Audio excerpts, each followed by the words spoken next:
Welcome back to another episode of the Night Audit. I'm your host, Chaze Barnes. What up? We got to do that again. What's going on? It's your host, Chaze Barnes. Welcome to another episode of the Night Audit. Volume was low, man. I was like, why my hand claps so slow? I'm like, dang. It is August 12th, 2026. It's hump day, right? And so I'm gonna do something special. So this is it's just my off day from the gym. So oftentimes, I don't get rare opportunities to cook up. So by the time you all watch this video, this will be uploaded hours after. So within the next hour or so, if you're watching it, this will be premiering. Most times the videos are uploaded in the morning, which it will be like. Um, I don't want to waste too much. I don't want to waste too much of your time, but just a little bit of a backstory. But when I work out, uh, I go a little bit later in the night, and so that's why the videos are dropped the next morning, just to optimize it and whatnot. Just premiere next morning. So that's what I'm gonna do. I'm gonna premiere this video, after hour after I upload everything, get it going. All right. So we gotta talk about a couple housekeeping things. Make sure you hit the like button, comment, subscribe, rate, and review. We appreciate all the love, all the comments, all the feedback, shares. What if you viewed the video and came back to it, channel, whatnot? So again, I appreciate it. Um, it means a lot when I get a comment, because a lot of times when the comments don't come in, I get a like or whatever the case may be, or a subscriber. All of it is all earned. It's all earned. So again, I appreciate it over here at the Night Audit. All right, so we got 4 stories. I don't want to waste y'all time to get right into it. So we got 4 stories for you all tonight. We got to talk about a aspiring cop's acquittal by son's video. Now, let me give you a little bit of context of it. Apparently, there's this guy in Huntsville, Georgia, Alabama, uh, that was aspiring to be a police officer. I guess something went down. I'm watching it real time, so I only just got the cliff notes of what went on. So I guess the son's cell phone video acquitted him to whatever it was he was charged with. So we'll get right into we talk about that. We also got to talk about a mother of 4 in Mississippi, a hanging death. So we're gonna deep dive in that. We're gonna talk about that, and we gotta talk about the WNBA.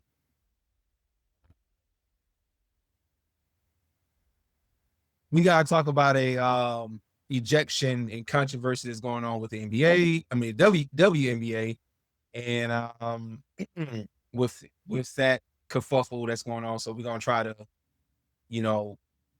give our commentary to that. And also we gotta talk about an ex NFL player arrested for having sex in a public mall. I can't believe it either. Again, I'm gonna be reacting to it in real time. I'm gonna watch the video in real time. No, not the video of him doing that, but the report. So all those things over here, the Night Audit. So again, lock in, buckle up, get your clipboards out, get whatever it is you got to get out. I just got my Celsius drink, so boom, I'm locked in. All right, let me get to the first story. Right. A father says he fears he'd be in prison if his young son didn't record his encounter with police.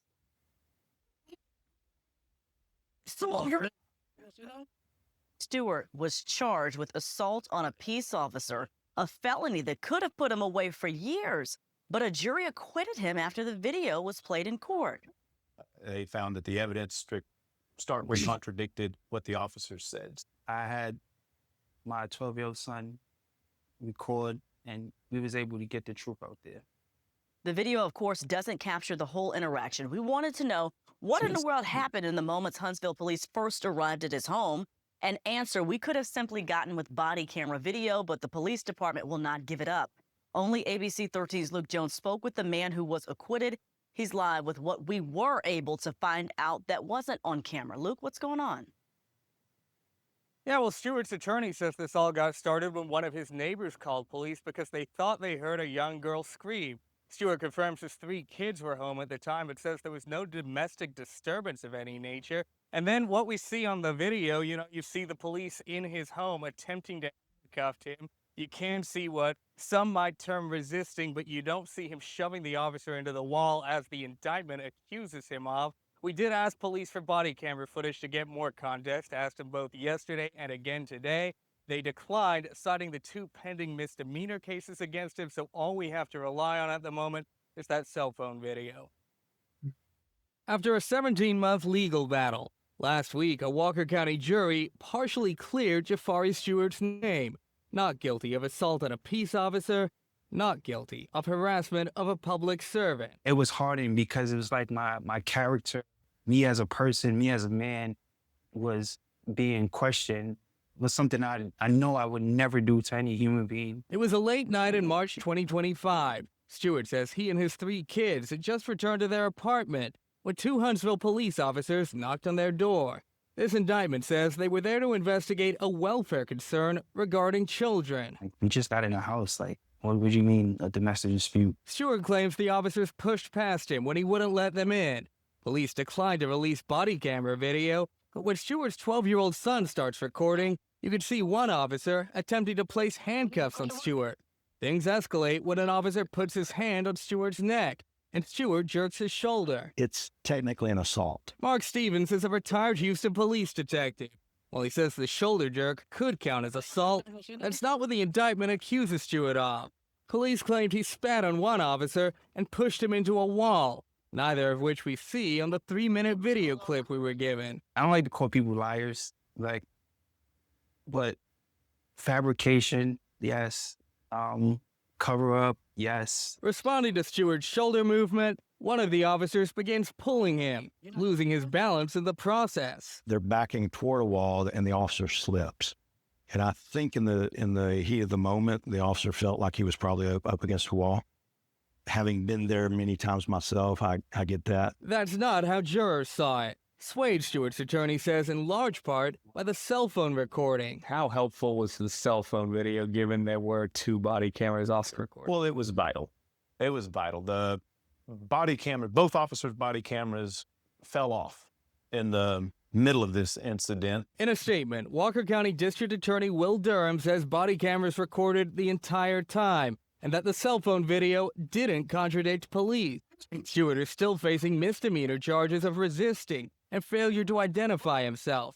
Huntsville's assistant police chief declined to comment on the circumstances surrounding his arrest, but says any assertion the officers lied is false, adding, quote, "We stand behind our officers." Stewart says he generally does too. I'm actually pro-cop. At the time of his arrest, he says he was working as a prison corrections officer and had just passed the civil service exam to join the Dallas Police Academy. So that was actually like my goal is to become a cop. A career choice that would have been impossible with 2 felony convictions on his record. With the felony cases behind him, he's now focused on fighting the misdemeanors. Relieved, but still overwhelmed. And then having to ask my 12-year-old son, who saved my life, to record it, it's just like, I don't wish that on nobody. Luke Jones, ABC 13 Eyewitness News. All right, so I had to make a correction. I'm sorry. I was thinking. I didn't. Somehow, when I looked up the article or whatnot in the story, it said Huntsville, Georgia, Alabama. No, so again, I'm sorry. I didn't know this was in correction, Texas. So this was Dallas, Texas. When I seen the state, I was like, ah, Jesus. Okay, let me correct that. Okay. Because when I mean, because a lot of times, there's just sometimes be inaccuracies and because I was trying to find there was no, there's an article, but there was no, it was video. It was like a video more so tied to it. There wasn't no article that I can read. So I was trying to find an article to read. So a lot of times when I see videos or whatnot, and I need to get if I need additional context, I would like an article. Now I could have just played the video, but I want to read the article, see if there's any more happening. Okay, so glad this was glad I'm thankful that this was a lot worse than what it was, and that he's able to pursue his career as a law enforcement officer. I think he'll make a tremendous officer. I know that, things got a little bit of aggressive in the video, whatnot, on both sides, whatnot, definitely whatnot. Um, and his, that was that's a moment that's traumatizing for everybody. You know what I'm saying? Because we watch the videos. People. We have the perception of police, but everybody. I'm just glad they was able to get this on the wrap. So I mean, hopefully he can have success to fight the misdemeanor charges, which are far less to affect him in his pursuit to work for the Dallas Police Department. So yeah, I mean, there's one thing I'm sorry, let me just play the video back. Let me see if I can miss something.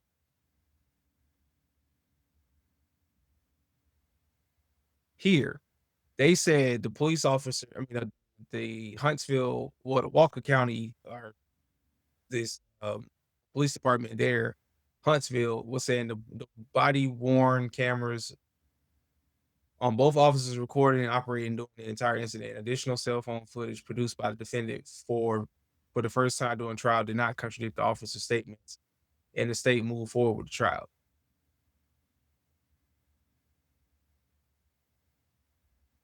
So we got to look at it from the body cam standpoint and then the internal affairs vetting standpoint. If that's true, I know it's everything, it's like open shut, but if that's true, then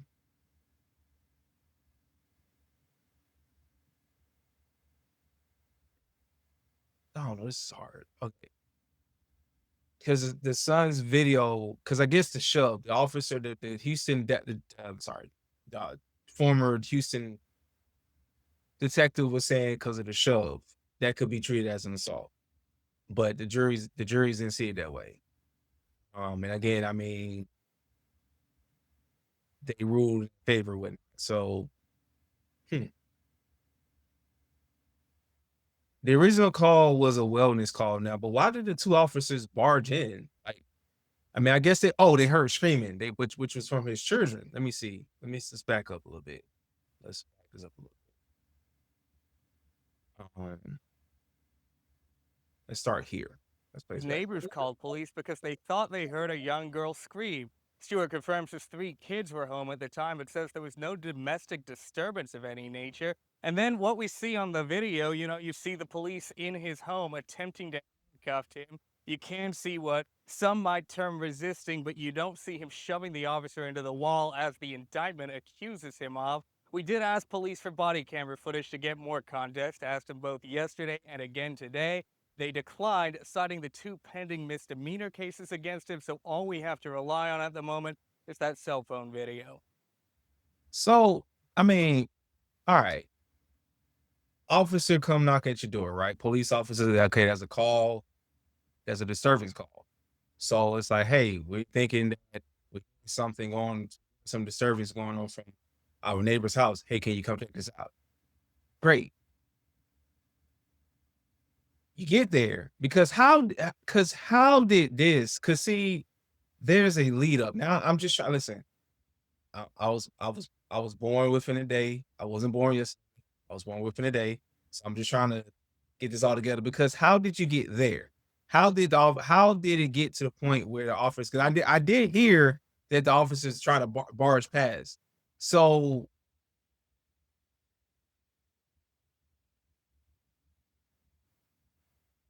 because I can,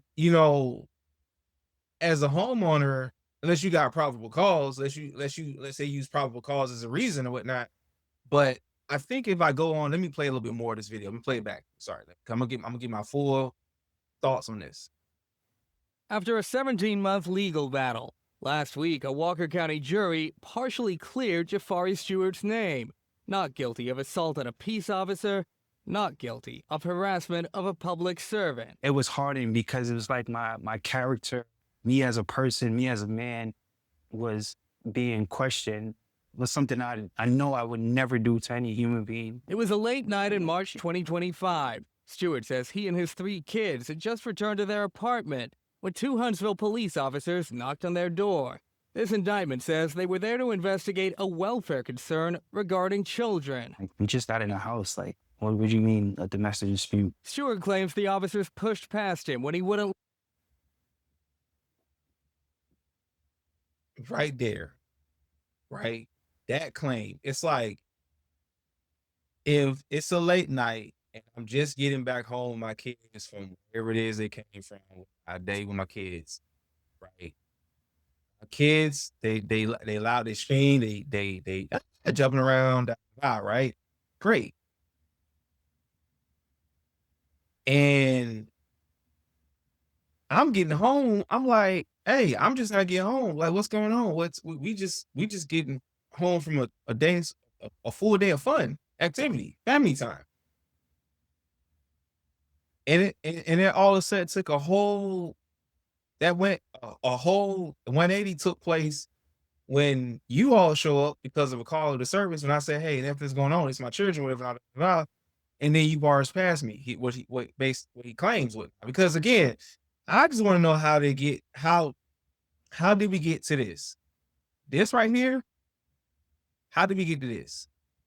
How did we get to this?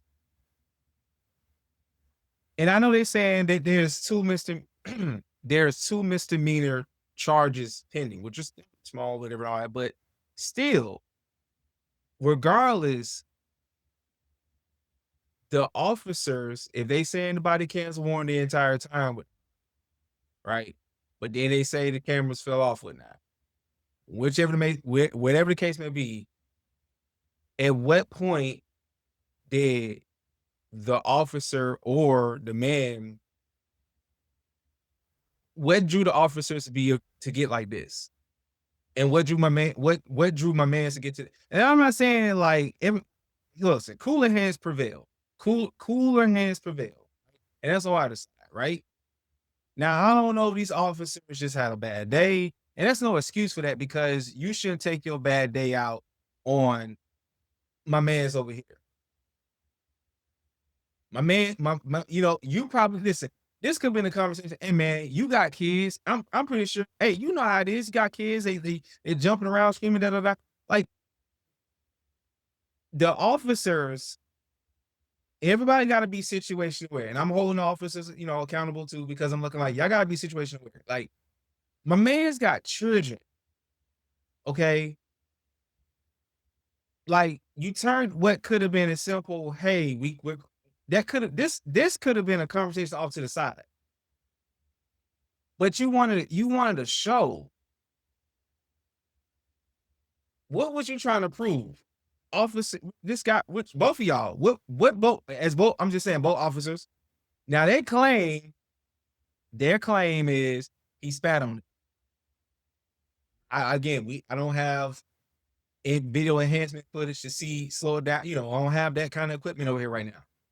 But I'm just, because again, we're auditing with who, what, when, and where. That's what we try to do on the Night Audit. We try to break things down from an auditing perspective. We got to audit life before life, audits it for use, right?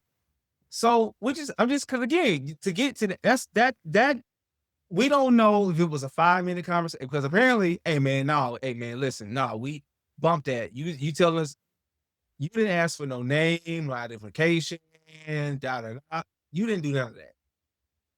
So this also talks about the internal affairs vetting process, because what procedural checks evaluate officers' report or officer report accuracy?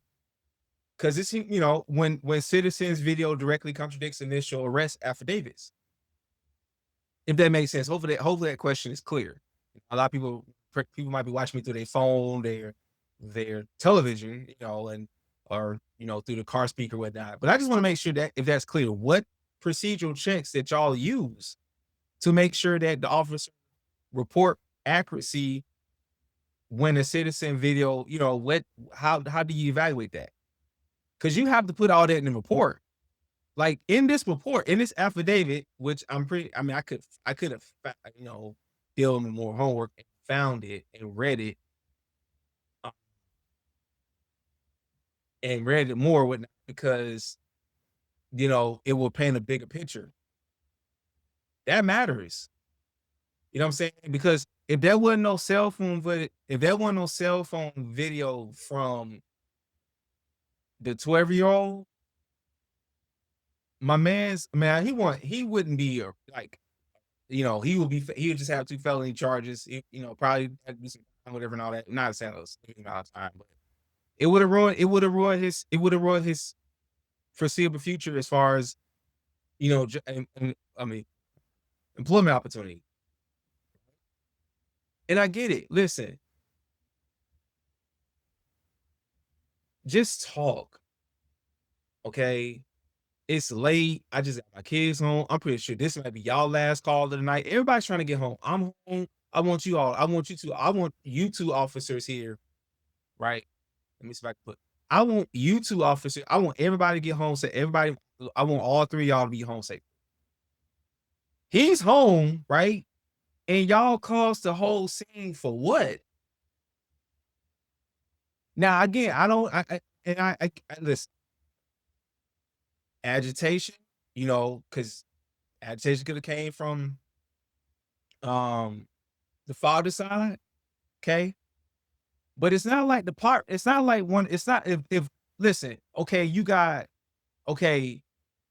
the father got a little agitated with one of the officers drew agitation, or the father got agitated with one of the officers. Okay, fine.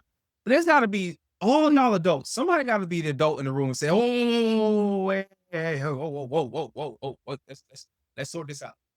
This was a welfare, this was a wellness, this was a let's play it. Listen, this was a welfare concern call regarding children inside of a residency, which he said he was coming back home. How did we go from a welfare concerning, and I know I'm going tie this all again. Tie this all in.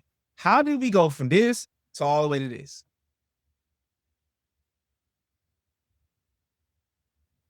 I mean, like, if I'm the officer partner, and once I had a day to digest this, I'm looking like we could have handled it a lot better. That could have been, which again, you hold it account because you are the police officer first and foremost, right? Hold yourself to the highest honor. We could have handled it a lot better than that. But everybody get it's like, hey man, bump that. Hey, you just can't barge in my home like that.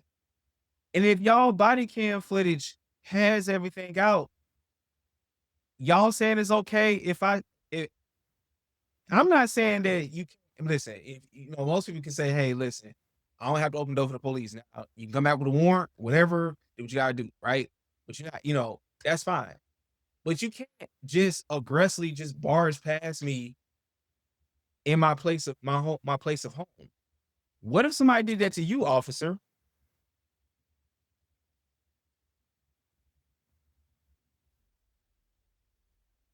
Yep. Right? If somebody did that to you, my man was having a great night with his kids. You was probably coming home having a great night with the kids and the missus and stuff like that, and bam, this happens. This could all have been avoided. This could have been a simple conversation. That's all I'm trying to say. I know I'm just like doing deep dives and stuff like that, but this also could just been a simple conversation. Cooler heads for beds. Oh man, we just doing our job. We know. Listen, no, nobody's ever gonna say, officer, hey, you don't do your job. But I'm letting you can, if you want to check out, if you want to assess the situation, make sure everything, because you don't want to just come. Because the last thing you want to do is be called back out to the same residency for the same issue, because then now somebody gonna have to go to jail, right? Now somebody gonna have to get arrested. Now you gotta move people out the home, whatever, and all that. This could have been a simple conversation right at the door. You could have, if you want to come in and say, hey, can we come in? And do you mind us come in and give them consent? Hey, come in. Hey, no problem. Everything is fine. That's it. this could have whoever said what or who allegedly spit on somebody, whatever. Right now, I'm not advocating for my spit on nobody, whatever, all that. But regardless, that shouldn't took place. This, let me see if I can play it. This Start with the WWE indictment. WWE shouldn't took place. We could have been talking about ball. We could have been talking about sports, football. Hey man, what the Cowboys gonna do? I don't too much care about the Cowboys, whatever. Hey, what you think the Longhorns gonna do? I mean, it's, Texas, whatever. Oh, hey, what you think we're gonna do against Oklahoma? We could have been, talking about talking about sports, talking about, what I'm saying, hey man, hey, how old's your little one, whatever, and all that. Like this could have been a completely different situation. Just I know the kids are probably knowing that, okay, my dad want to be a cop. Hey, my dad want to be a cop. Oh, really? Hey, you could have listen, this could have been a networking opportunity right there.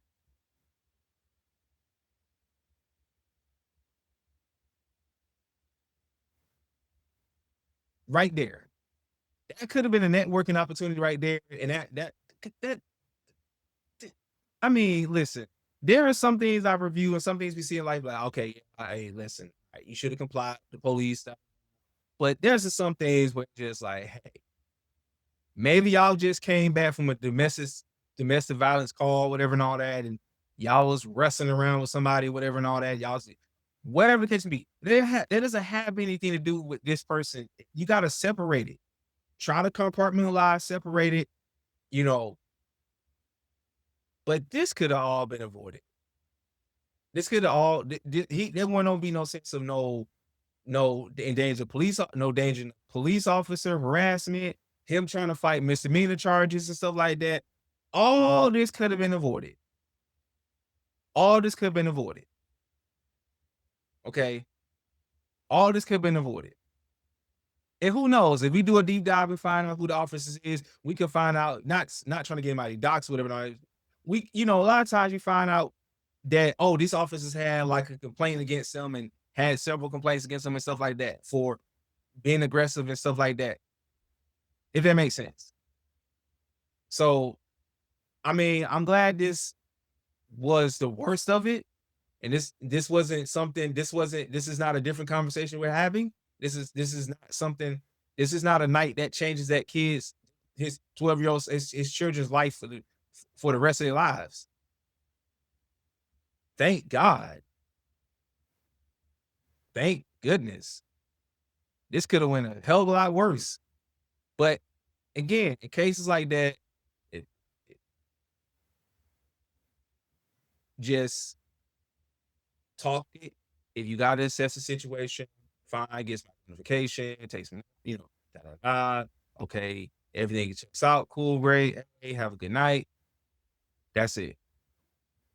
That's it.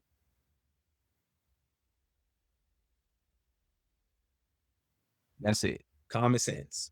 Yeah. I literally, like, from an auditing standpoint, or from a, view, or just me looking at this, it's called a SWOT analysis: strengths, weaknesses, opportunities, threats. Where was the threat? The threat became, it became a threat because of just how everything went down and everything. But that was an opportunity for everybody just to say, hey, okay, hey, listen, we normally get calls out here. Hey, we just want to just make sure everything's fine. Cool, no problem. Issue. No worries. But that's just me. You all let me know what y'all think. We're moving on to the next story. We got to talk about this Mississippi mother of 4 Mississippi hanging deaths. Let's jump right into it. Let's deep dive in this. See what it's all about. Tasia Fortune, a 29-year-old woman found hanging from a tree in Mississippi. Her family now speaking out. Faith Abube has the latest for us. Good morning, Faith. Yeah, good morning to you, Robin. Tasia Fortune's death has alarmed a lot of people, sparking fears about racially motivated murders. Now, police haven't said exactly how she died, but this morning, her mother telling our team that she knows her daughter did not do this to herself. This morning, growing demands for answers in Mississippi after a 29-year-old mother of 4 was found dead, hanging from a tree.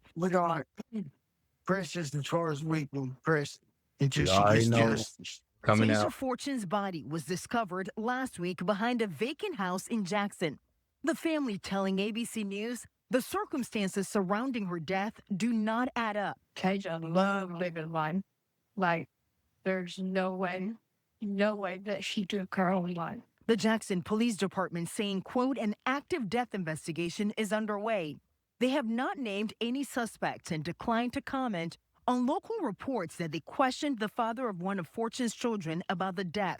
Court records show Terrence Anderson, who's behind bars on an unrelated weapons charge, lives on the same street block where Fortune's body was found. No one's trying to blame Ted or anything like that. You know, we just want answers. Meanwhile, concern growing in the community and among local leaders given Mississippi's troubling history with lynchings and racially motivated killings. In the last year, Mississippi police have responded to 2 other tree-hanging deaths. Both were ruled suicides. Fortune's family rallying around her young children as they navigate this tragic loss. She was a good mom, you know. She loved her kids and she loved her family. And even though Tasia's death has sparked conversation about racially motivated murders, her mother tells our team that she does not want her daughter's name associated with that. There is an autopsy that's pending and should determine whether there was foul play involved in her death. Right now, though, police are urging anyone with information about how this young mother died to step forward. Rebecca. Yes, as the family said, they just want answers here. Faith, thank you. Well, prayers up to the family. Prayers up to the family, number one. Prayers up to the family. And you know why I said something? Because I was like, I thought about what's the guy named Benjamin Crump. Thought about him. I said, no, this is it's not enough. Once I kind of seen who the mother was, I was like, nah. It's like, nah, he ain't coming. I mean, no, I'm not laughing to the death. I'm just saying that, you know, he pops up when the Nolan Wells thing going on with Night Audit, you know, and yeah, I stayed away from that. I mean, I can talk about it, but you know, stuff like that. I want to, because the thing about stuff like this is I'm not gonna do ultra deep dives on it because it's an active investigation going on. I don't know. I'm not gonna pretend that I know no more than what the Jackson County Police Department, regardless of what the history of everything is. You can't say just because the history of something doesn't mean that's what's current or what's happening with that. Because when I looked at this, and again, she's a beautiful mother or whatnot. Sorry, but again, for the loss or whatnot. We don't know. This, when I looked at the house, I looked at this house. And their house. Let me play. I think this is the part where they said about the abandoned video. We gotta listen. Because there's 2 things, about the crime scene preservation and then the the federal intervention criteria. Because I mean, which I mean, it can be open up for inquiry, but I suspect something else going on, and it doesn't have anything to do with nothing racism. Which I'm with the mother, because nowadays we gotta turn everything into a race situation. Good God, come on now. Let me play the video from his point. I think they talk a little bit about Hanging from a tree. I think this is. Did not do this to herself.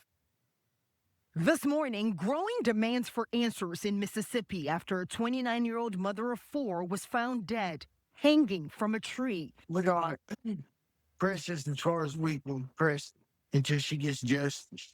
Tasia Fortune's body was discovered last week behind a vacant house in Jackson. The family. A vacant house in Jackson. I might say, Chaz, what are you thinking?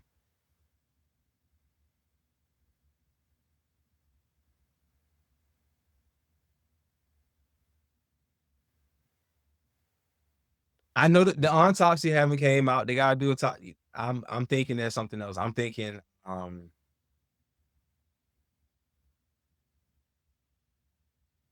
I'm thinking substance. Now, I mean, from the pictures, I mean, I don't know I don't know these pictures they showing of her. And again, you know, and I mean, people can hide it very well. I don't know if these were pictures when she was, you know, I don't know, so sober. I don't know. I don't know. I don't know. I don't know. Poor. I mean, listen, my goodness. Where's the father? I don't know if he's a father. I don't know if my man's right here the father. I don't know. Where's the father in this? Where is the father? Where are the fathers? Because it seems like in a lot of these cases that even come out like I'm because even in Nolan Wells situation, that's the stepfather. That's the father playing the father. Where is the real father? Okay. But because again, like these could just be pictures when and he's one of the baby's fathers. Yeah, I don't know, man. I mean, he's behind bars, so I don't know, man. I don't know. It just I'm just listen, I'm profiling, right? Because if you bring the FBI, you bring the they're gonna listen. I'm just looking at the area, right? Just looking at the area. I'm not saying Jackson don't have no nice parts, but they probably have a whole lot of not so nice parts. And I'm thinking that something else was going on. Now, it's a travesty to kind of take a lot. It takes a lot of effort to do that, to unalive yourself like that. But I think that was I think that's going on in there. It was an active investigation. Saying there's a, you know, just using my context clues and just again, the sharpest tool in the toolbox, but just something just because again, you hear these cases, you hear Mississippi, oh, racism. No, no, no, no, no, no, no, no, no, no. Over here the Night Audit, no, no, no, no, no. We're not surface level thinkers, right? We can't listen, we gotta push past all that. No, no, no, no. I focus on the character of the people. I don't care less what your skin color is, because if it's a white, I don't care. Okay, I want to make that abundantly clear. When I give my commentary, sometimes it's light, sometimes it's mild, and heavy at times. I'm going to tell you, I don't care. Listen, you did wrong, but I just suspect something else. Again, because I'm just looking at the pictures, because I don't know these pictures. I mean, I know there's you know, I don't know, like if people, you know, a poor, you know, I mean, I mean, you know, probably rich with family tradition, but you know, poor and probably struggling, and you know, barely trying to, you know, I don't know. It's a poor neighborhood. Come from, you know, like it ain't like the family I mean, you know, I'm not saying they, you know, not working hard in life, but you know, like it's poor people. I mean, you know, like people that's trying to make it or whatever. I'm not making fun of poor people or whatever. I'm just saying, like,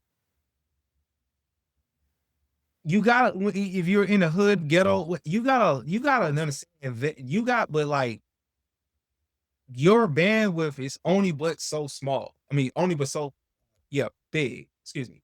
Your bandwidth on things is so big. So just it also matters where she was with the neighbor, where she come from, whatever and all that, how she was moving or whatever and all that, right? Because but that to happen, to be 29 years old. I mean, again, look at these pictures. I mean, again, she's not an ugly woman by no means of stretch of the imagination. She's a very beautiful woman. She's a very beautiful, attractive woman.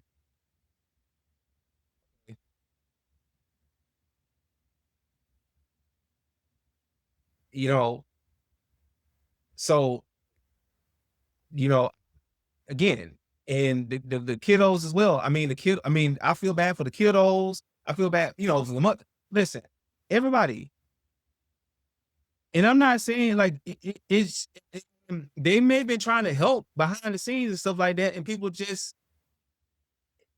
she just maybe became unreachable, which is unfortunate. Which is unfortunate that she became unreachable. She became unreachable to the because you can family, I mean, you go through ebbs and flows with family and whatnot, but they're not going, some people, they're not going, especially the mother or father whatnot, you're not going to kick your kid completely off the curb. You their parent for life. But my suspicion is that this was something else going on, and it may be substance related, right? I don't know. I'm just trying to do a deep dive, whatever and all. Because again, like you get these stories, whatever and all that, and everybody want to start piling on they say that I comment of course a question the father, one of Fortune's children. So again, we don't know. We don't know. We don't know if Fortune I keep saying like in and out of rehab bouts with, we don't know. And I know what I'm saying, but it's just, it's theories, and a theory doesn't have to be proven. So these are just theories, but you can't rule anything out, right? So from the federal intervention criteria, whatnot, because everything that happened, people start doing independent autopsies, whatever. Now, listen, that's why a lot of times when I think about that these kind of cases, like, is that they take their time before the law enforcement take their time, because the last thing you need to do is get it wrong. They got to get it right. They got to get it right. And it ain't gonna, whatever comes out of this autopsy report, it's not gonna bring back. I'm gonna make sure her name Tasha. Tasha. It's not gonna bring back this woman's life. It's not gonna bring back this woman's life at all. So all the public distrust and stuff like that, listen, y'all have to let people at some point listen. The history of something doesn't mean that's just what it is today. People keep passing history along, and it permeates. And I just when I'm looking at this video, and I keep going back to it, I'm gonna keep beating this in y'all, keep beating this on this video, and I'm looking at the area. I'm looking at the area, looking at the environment. Okay. This is not like this is a nice, beautiful neighborhood. This is not a very glorious neighborhood. The grass is unkept. Look, I mean, I don't know if I got any more pictures. It's wooded. I'm trying to see if there's any more. I mean, it's like an older picture. Like, I mean, looking at the picture, they're like an older picture, like maybe I don't know, a couple years ago. I don't know, man. Sad. Let me try to make sure. I'm trying to see. I'm just saying. I'm sorry. Like, I'm just looking at the area. I'm sorry if I'm breezing through this too pretty. I'm just trying to stop. Just looking at the area. Looking. Like, I'm not saying that you can't have like relatively okay neighborhoods, whatever, but I'm just looking at the house, an abandoned house, out of all the places. You could have picked anywhere for that to took place. It had to be an abandoned house. When I think of abandoned houses, there's only two things. Okay, drug use. I mean, somebody could be having sex or whatever and all that. There could be prostitution and all that. Right? But the first thing that comes to my mind is it's a drug house. Could be a place where you that's my thing. I mean, anybody else, if anybody in the chat, anybody in the comments, what do you think when you see it? Now, I'm not saying that. Now, I'm saying like when you see an abandoned house, okay, houses can be abandoned, but I mean, but I'm saying like if a shooting takes place, let's say even if it was a shooting take place in an abandoned house, most of us gonna think, oh, that's drug related. People could have took a substance, and they want to find the most secluded place to be at, whatever the case may be, and left them be. And they did. And fortunately, the unfortunate took place. And all about making sense here. I'm trying, because I don't know, people might be, watching me and probably have their children around with all that while they watching it.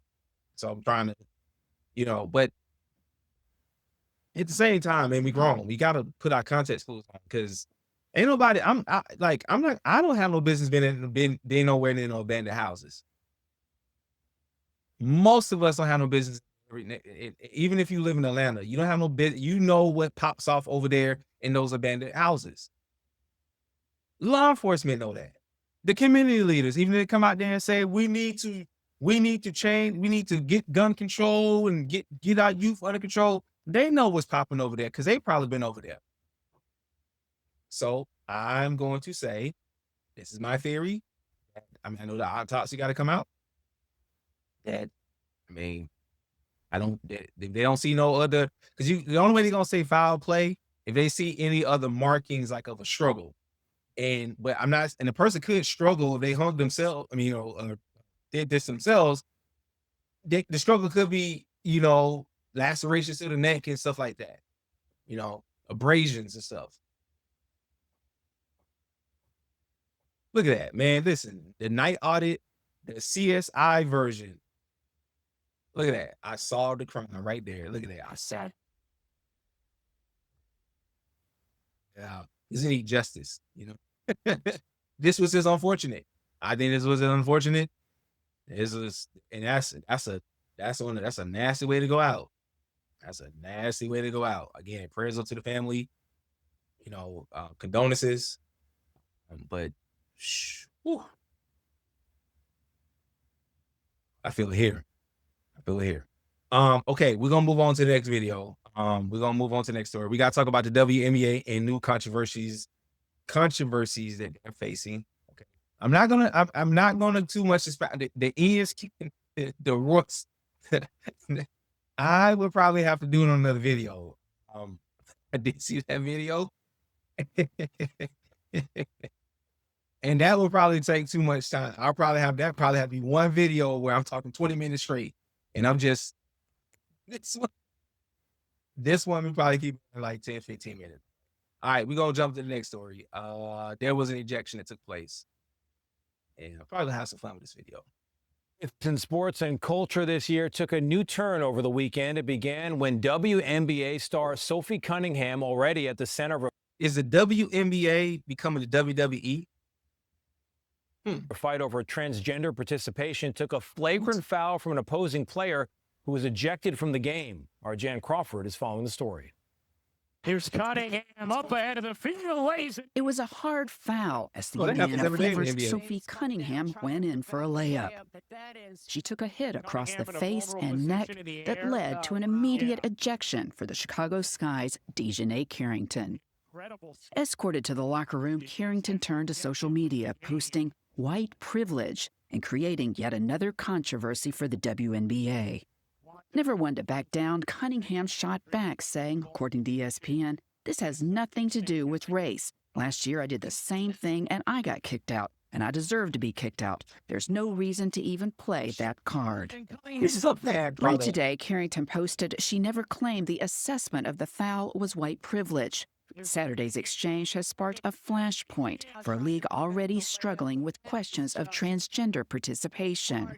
Last month, Cunningham was the first WNBA player to speak out against it. I said what I said. I think it's kind of common sense. Fans on both sides of that debate have been vocal. Trying to prove a point, two former NBA players said they would identify as women and declare for the WNBA draft. It's official. I just declared for the 2027 WNBA. The firestorm has put a harsh spotlight on the WNBA, with critics saying the league wasn't ready for its explosion in popularity. Commissioner Kathy Engelberg said the league will discuss the transgender issue this week. Jan Crawford, CBS News, Washington. Man, listen, they got a whole bunch of, they got committees and tasks. Listen.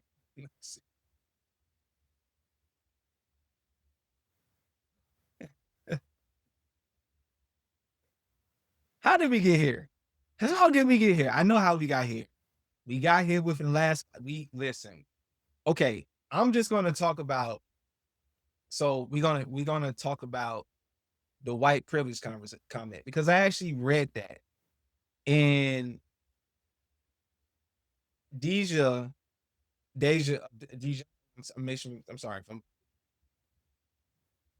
So I looked up an article, right? Because it's you're not really watching the WNBA for the product that's on the court. You're watching it on they gotta make up it's storylines.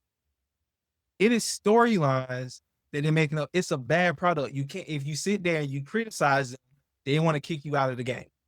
Unlike if it's the NBA, you know, there's drawing back and forth with the fans, no problem. So this is what I'm going to make sure I find this article, right? Because she also says that she didn't use white privilege with her. We got to, black women, why we got to find it? We got to make it about, God dang, we got to make everything about them. Jesus Christ. Excuse my language, y'all. It's just, let's say comments. I'm going to put the pictures in as well. Okay.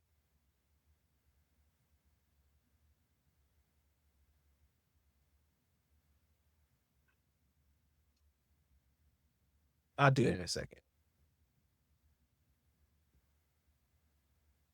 So why Carrington? Listen, this question, baby girl. Let me put you, let me see, we might even show some pictures of you right quick so we can let the fans, you know, it might be some watchers, some people might be some fans of some of the ladies in the WNBA, right? They right, some guys might be there, you know. So let me share my screen with you. Let's have a conversation. Right? Because I read the article a little bit. I was just like, I shook my head. I was like, oh, what are we walking into now? All right. So I'm going to share this screen with you all, right? I'm going to see some images, right? Let me see. Let's see some images of her, right? Because, you know.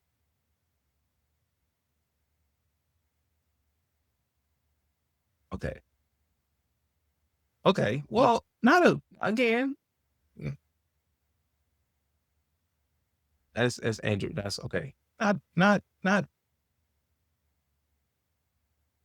bad looking. Okay. I see why some of the guys, maybe some of the fellows might crash out. But let me see Sophie. Let's see Sophie. Sophie Cunningham. Okay. Let's see. All right. Listen. Hey. All right. Sophie. I mean, decent. You know what I'm saying? All right. So let's get to the brass tacks of things, right? Because I don't want us to get distracted here. Okay. All right. Dijon comments. Let me stop sharing my screen over here. Let me stop sharing. Let me share my screen over here, right? I did. No, I already shared my screen. I'm gonna read out this article, right? So DJ, because I'm gonna just say DJ. Dijon, you know, we gonna say DJ. So she tweeted right after. So it says she never claims that the assessment of the break. Can't say this correctly. The flagrant foul. Why I can't say that? The flagrant foul on her Saturday's game against Indiana was a result of right. She said she never claimed that assessment. But why it says after Carrington, Carlton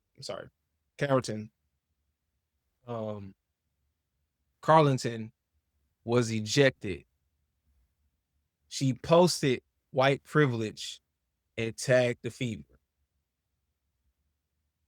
Why are you trying to confuse us? See, this is the thing. Oh my God. Listen, this is the thing about, I had this quote that I'm paraphrasing here. And this quote was from Ruby Bridges about racism. Racism is a grown person disease. And she goes on to say, she says, we adults must stop using, let me see if I can find, matter of fact, let me see if I can find it on here. I'll read it out loud, right?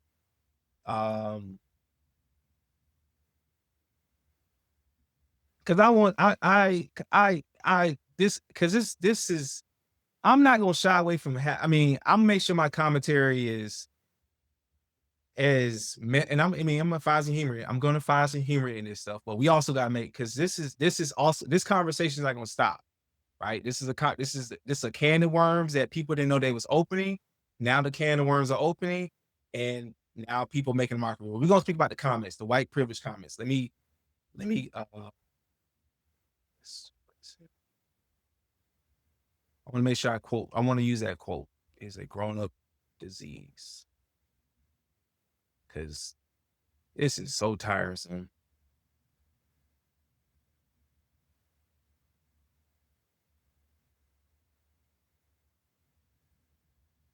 Racism is a grown-up disease, and we should stop using our kids to spread it. So why would you say, you come back and say, hey, my assessment of my file was nothing to do with white privilege, but Sophie was ejected from the game last year from a similar foul. What's happening? What is happening? What is happening? Also, I'm on this page. It says, I go on and read. It says, responding to a clip of former NFL linebacker Emmanuel Acho criticizing her reaction. Carlton posted on X that she never once claimed that the assessment of the file was white privilege. But why would you use white privilege? You cannot use no Jedi mind tricks on us. Okay. You may fool half the people, but you're not fooling all the people, baby girl. I am so sorry. Okay. I am so sorry to break it down to you. We have we got the internet, we got the news, we can go look this stuff up, we got video. Listen, we can tie it all back together, because everybody's already doing a whole bunch of think pieces on here as well. So she also says, trying to exercise, she said, try exercising. This is what she was trying to pop back off at Manual. Try exercising your critical thinking skills. I know you study psych. Furthermore, I'm the last thing from ignorant or asinine when it comes to speaking on white privilege. Do ya, which is YA, right? For my not so culturally seasoned people out there, research on that one. She wrote, I actually went to school. I'm sorry. I actually went to school, one of the top universities, may I add. Okay, black, you love to pile on your credentials. It don't matter. Okay, I educated myself on that exact subject. I know most colleges and universities nowadays are liberal indoctrination camps, and you're 28, 29 years old. So goes on to say is, I never used that term as a rhetorical weapon, knowing the historical and social weight it holds without having the proper evidence to substantiate it. The 28-year-old played for Stanford for 4 years before the final season of college at Baylor. You literally just like, I don't know, man. Maybe just handing out degrees to anybody. How are you trying this? Because this is a white privilege. I don't really want to. I don't necessarily want to address the trans stuff right now. I'm just gonna mostly speak on the white privilege part. Then what the hell you meant? How you go from, how do you say, but you use.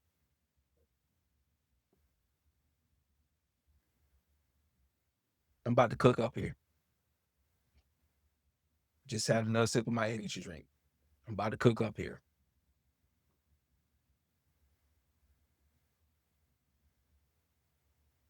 Why would you? We gotta ask the 5 whys. Well, then we gotta ask the 5 whys. Make sure I got her name right. Let me play this video one more time.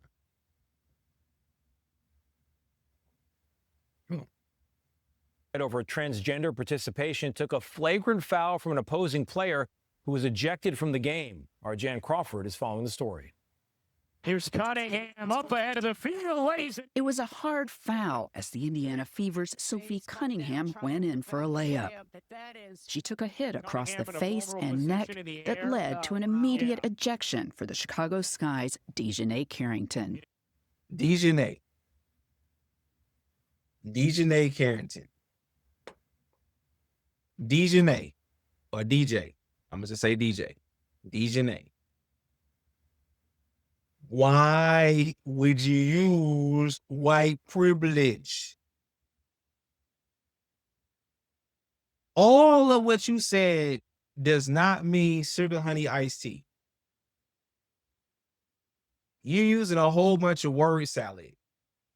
You sound like a politician. Well, why did you use white privilege? Yeah, so I do understand that the historical significance of that word, and I didn't use that in an assessment. So you need to use your critical thinking skills because I know you study psych. I know you went to school. I know you study psych. Furthermore, that's asinine, and I went to one of the top universities in the country. Do your research. Do your research.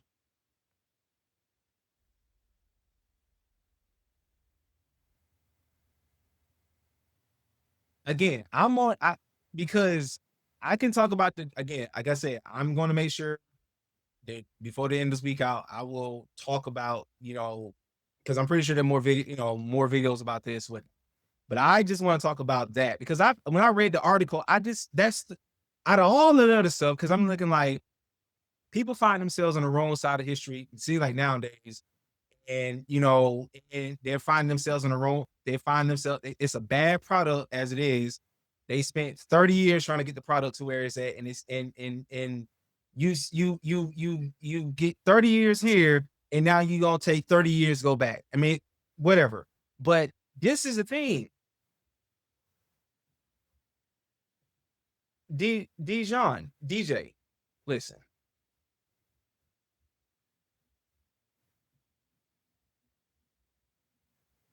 Why did you, and I know people say, well, Chaz, what does it matter? Listen.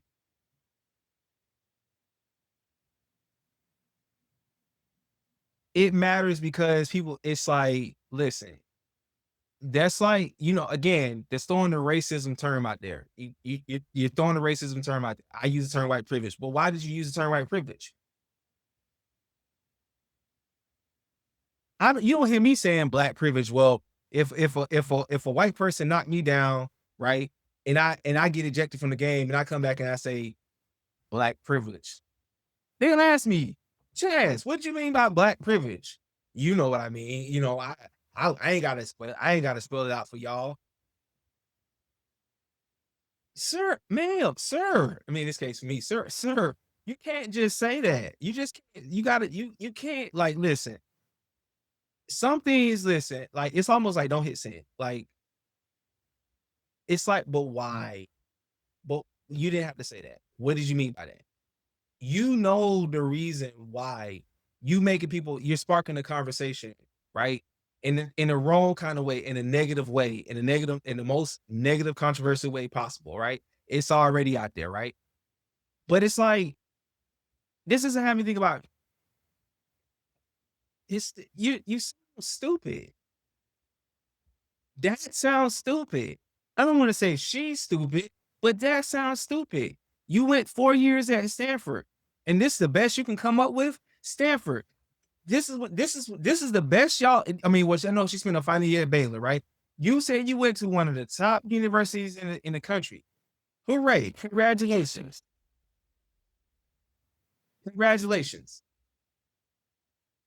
Congratulations. You went to you are so like so many other people. But why did you say that?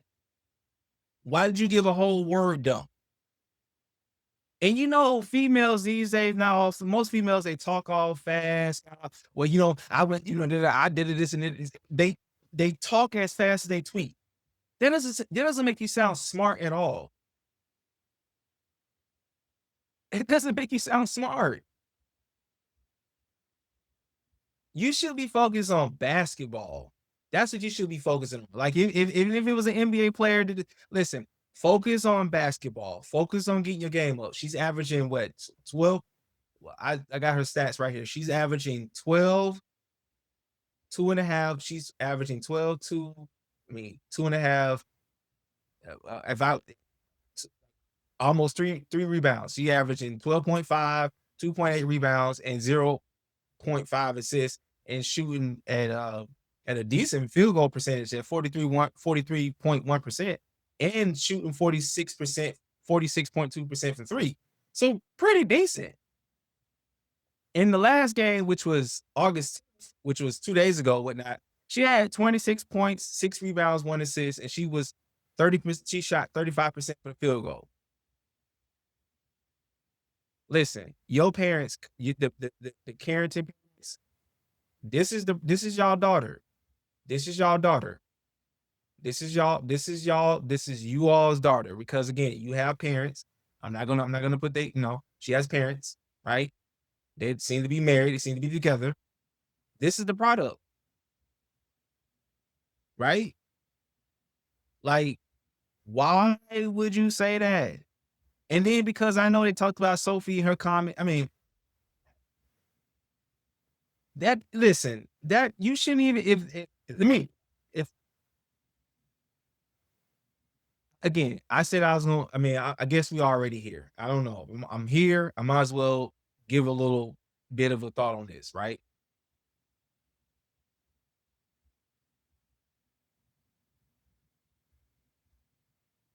Sophie, what does Sophie didn't say anything egregious.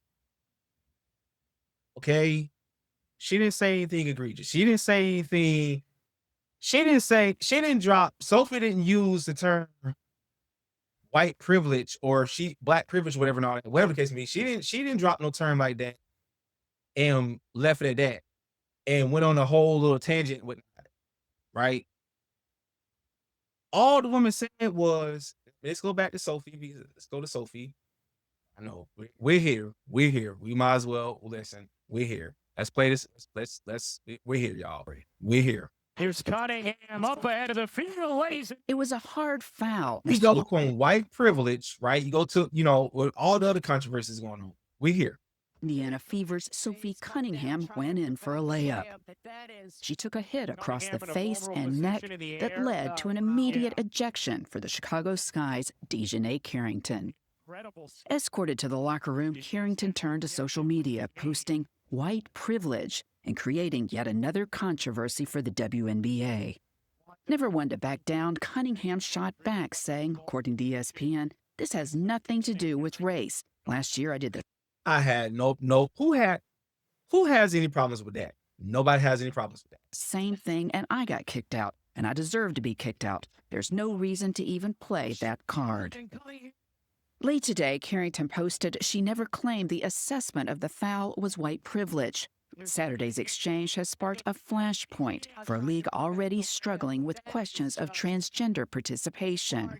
Last month, Cunningham was the first WNBA player to speak out against it. I said what I said. I think it's kind of common sense. Fans on both sides of that debate have been vocal. Trying to prove a point, 2 former NBA players said they would identify as women and declare for the WNBA draft. Some things, this is what I'm gonna say about this. Some things got to be proven that it doesn't make sense. Some things got to be tested to be shown that it's ridiculous. Okay.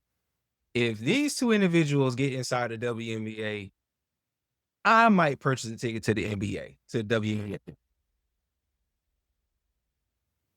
He's averaging, because like Royce White he said it with a straight face. He said, I gotta get him a couple wigs on. I want to shout with my girls and stuff like that. I said, listen, we're here. We are here. And it's not all women, but this is an issue that women should fight more harder for. Meaning, like, I'm not saying for I'm saying keep it separate. Keep it separate.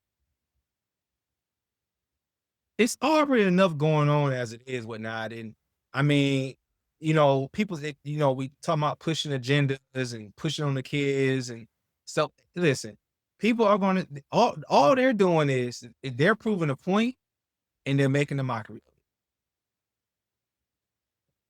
Now, I know we go from white privilege to they speak about the controversy. I'm like, be here. That's all I'm going to say on that for now.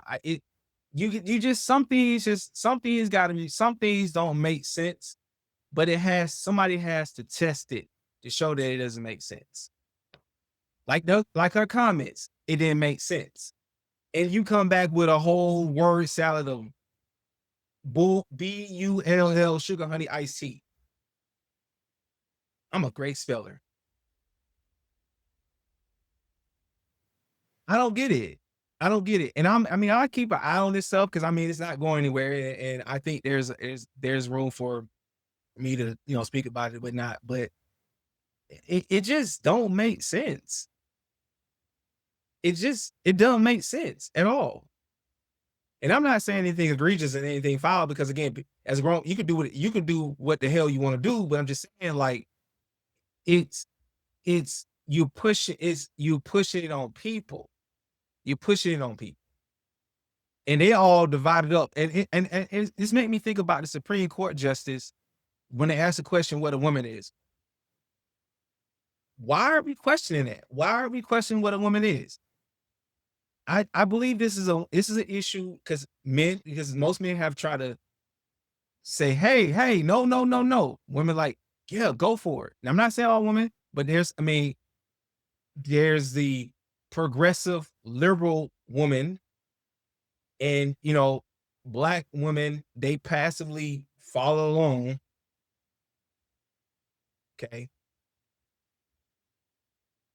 But, it's like, hey, this doesn't, this stuff, yeah. And this stuff is this, okay. But listen, we're blurring the lines here. We're blurring the lines too much. So I understand when certain states and certain places pass bans and put stuff in places like, hey, whoa. I get it. I understand.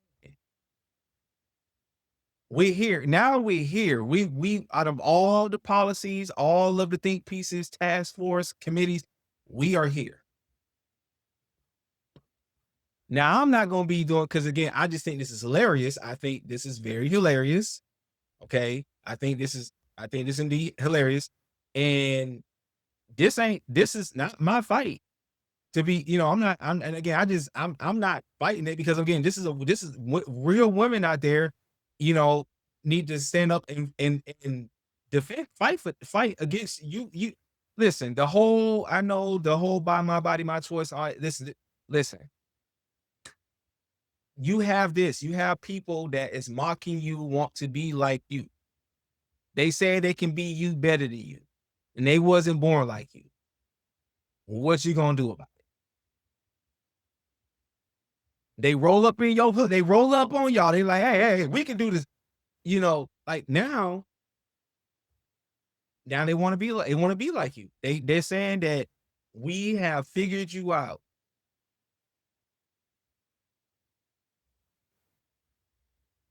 So I'm in for it. I'm gonna have my popcorn ready. I'm gonna have my eyes on it because it's just gonna be something I just think is good. I think it's good content and good commentary because I'm like, we again, like we gotta hey man, listen, like I laugh when I saw Ian's Cantor, and I think I laugh even harder. I laugh because I was just like, well, this is a can of worms you open up.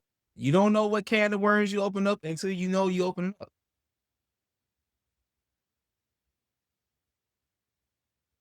You got people that's yelling out white privilege and saying that they didn't use the word, or they trying to say that they use the word white privilege, or they use it out of context. It's not what I mean. What I mean. So now you got this going on. It's just publicity. It's a bad product. The WNBA is a bad product, right? It's a bad product, right? And you're making it worse by doing stuff like this.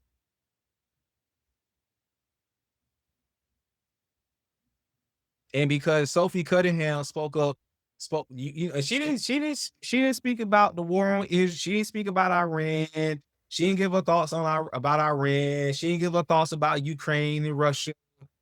She didn't talk about, listen, she just talked, she's a woman. And I don't have no problem with that.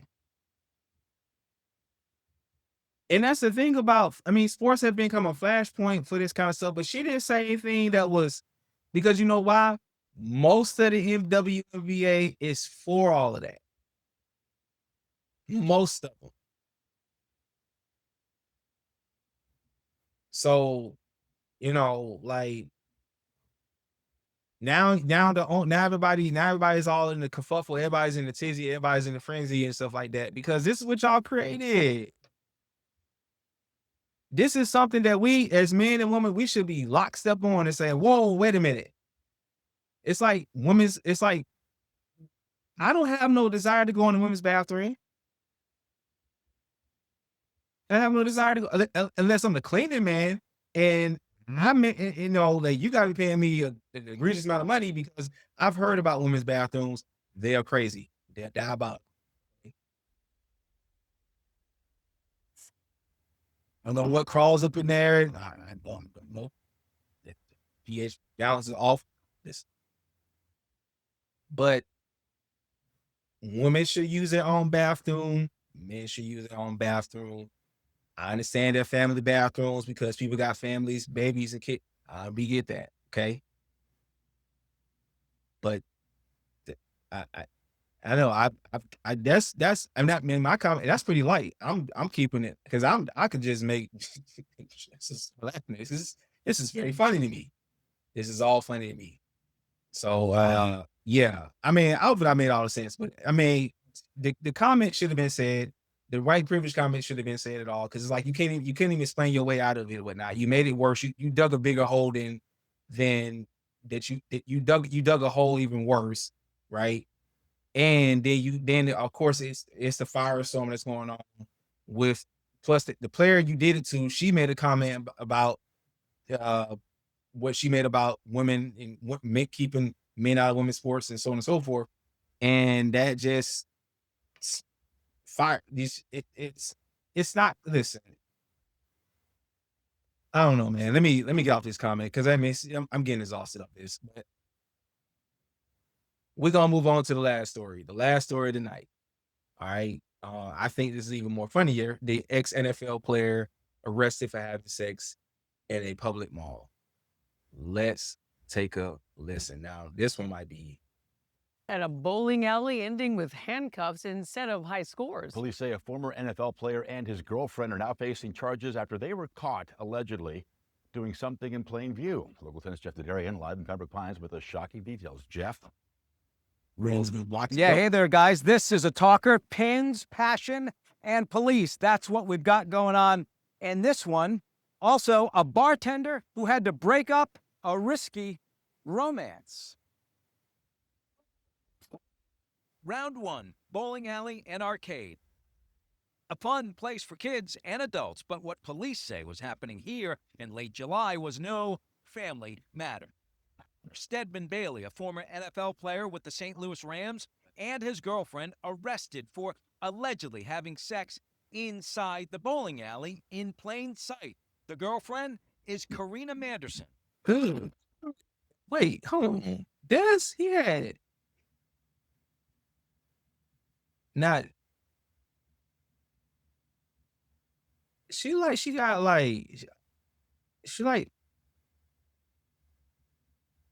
we just had we can't catch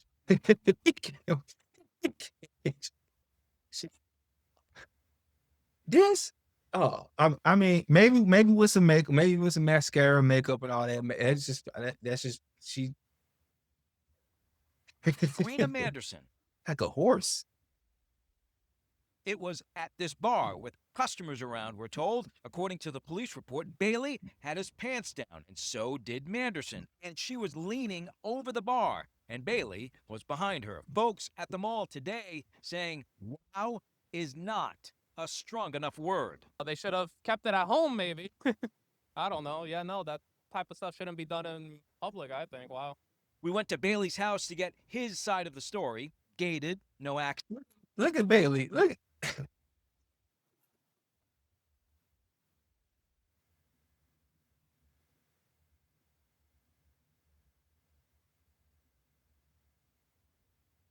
Oh man, when y'all watch this, y'all gonna. Oh my god. Oh my god. Oh man. Access at Manderson's house. Here's what happened. Hey, Karina. Hi. I'm Darian, Channel 10. Can we talk to you about what happened at the bowling alley? The police report says the bartender at the bowling alley noticed what was happening and asked immediately that they stop, and they did. And then cops say they each pulled up their pants and left the area. Pop, pop, pop, pop, pop, pop, pop. Like sound like an automatic weapon. Not the first time Bailey's made TV headlines. In 2015, in Miami Gardens, he was in a car with some other people when another car rolled up, opened fire. Bailey was in critical condition at the time and needed surgery. All right, both of these suspects are charged with sexual exposure. One thing we tried to find out during our fact gathering today, did they actually bowl? But no. Alive in Pembroke Pines. Jeff Darian, Local 10 News. He tried to hit the strap. He tried. Shout out to the. Look, hold on. Let me give him a hand clap. Let me give him this. Hold on. It's the question you trying to find out is, did they bowl? Oh man. Oh man. Oh man. Oh man. First of all, was they drunk? They had to be drunk. They had to be intoxicated. This is no excuse. No excuse. No excuse at all. We're not excusing the behavior. We not, and it's in the public. Listen, I'm for protecting the kids here. It's a like, listen. I just can't. I just listen. I know. Listen. Adults, listen. We gotta do it, but listen. Control ourselves. How old is this man? How old is this man? How old is Stedman Bailey?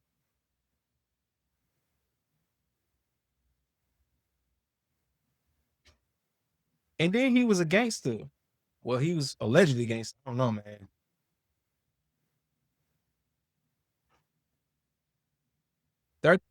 Man, come on, man. We the same age.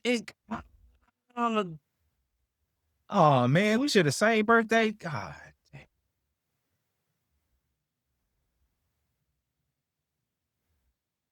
We share the same birthday. We were born in the same year. Segment. Bro, what are you doing? What are you doing? Listen, I mean, like,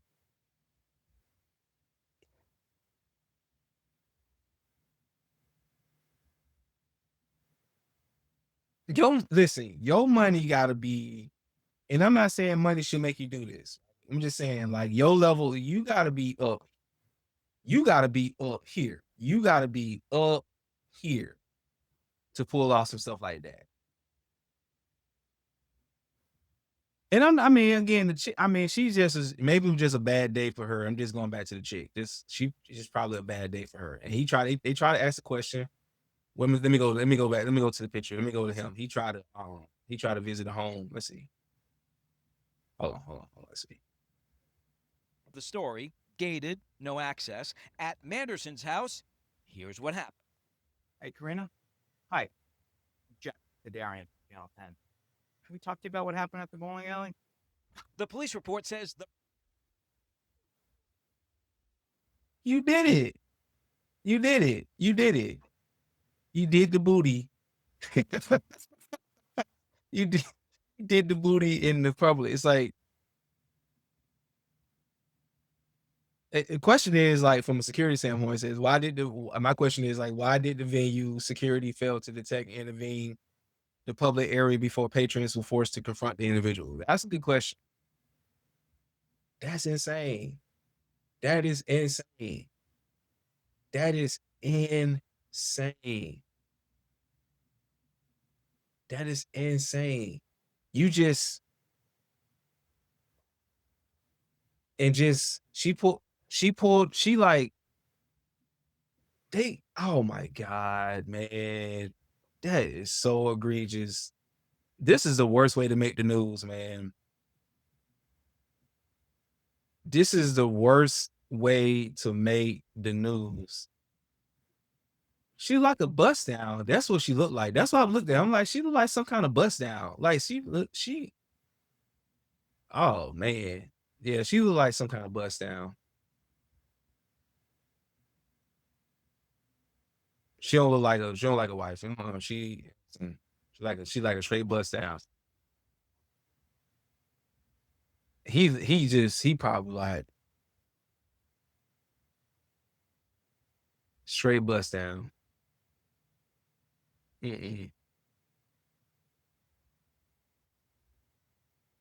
Oh man. Oh my God. Man, listen, I'm y'all could have like I mean like I'm thinking maybe, and it's bad enough. I'm thinking I'm thinking like when they show the pictures of the little arcade, the little go-kart, the little car game. I'm thinking maybe, you know how like they could be, they could let's just say, listen, okay, listen, we're there. Listen, this is the last story of the night. We're there. Let's just say like they're driving a little game, you know what I'm saying? Like she driving it, whatever, and all that, right? And the motion is they already, yeah. But somebody had to see it. But see, the thing about it is, somebody would have had to see it. I don't know, man. This is man. We down bad. Listen. This is nothing more, man.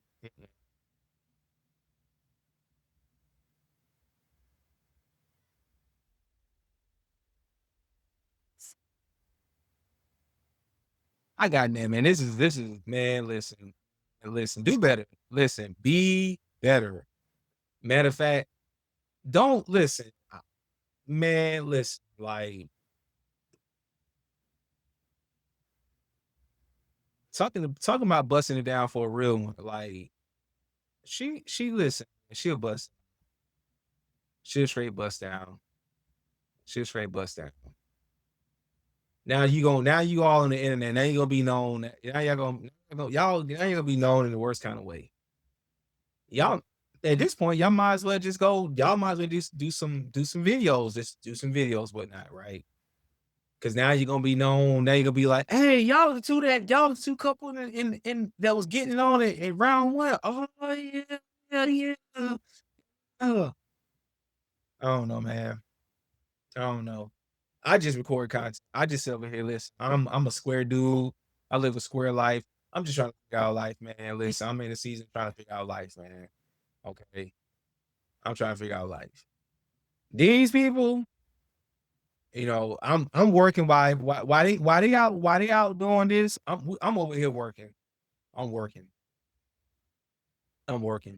Stedman coming out and making some money, busting down bags, but he busting down bust downs. I'm saying it ain't like maybe again, maybe with some makeup or something like that. Maybe with some gloss. I don't know, man. But she look like a ghost. Y'all might say, Chad, she don't look that bad. Look, she ain't that bad looking. I mean, she ain't that to write about. Listen, she ain't nothing to write about, man. Like, I mean, you might say, Chad, He said, if I see it, it depends how you look. You know what I'm saying? It depends on the day. It depends on the day. It depends on the time of the day. I'm not finna listen. I understand people be like extra handsy, whatever, and all that, but we can't get to the point where we got listen, we gotta take this. We gotta go home. I go home. It's one thing if they maybe rented out a little private room, whatever, and all that, but I don't know, man. I don't know. This is all stupid. This is all they need.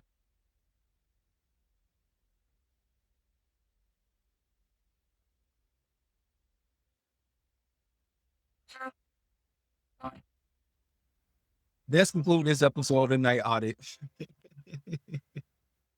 I'm your host, Chaze Barnes. Make sure you hit the like button, comment, subscribe. You can see the most recent videos that I did. Yeah, you never know what you're gonna Night Audit. I don't know this, man. Listen, I might have to start good thing I ain't see the actual video, but you never know what you're gonna get on Night Audit. I appreciate y'all rocking with me. By the time you all are watching this will be premiering. I will upload this later. I love you all. I appreciate y'all. Again, as always, listen, this is a prime example of make sure you audit life before life audits it for you. All right, catch y'all on the next one. Peace.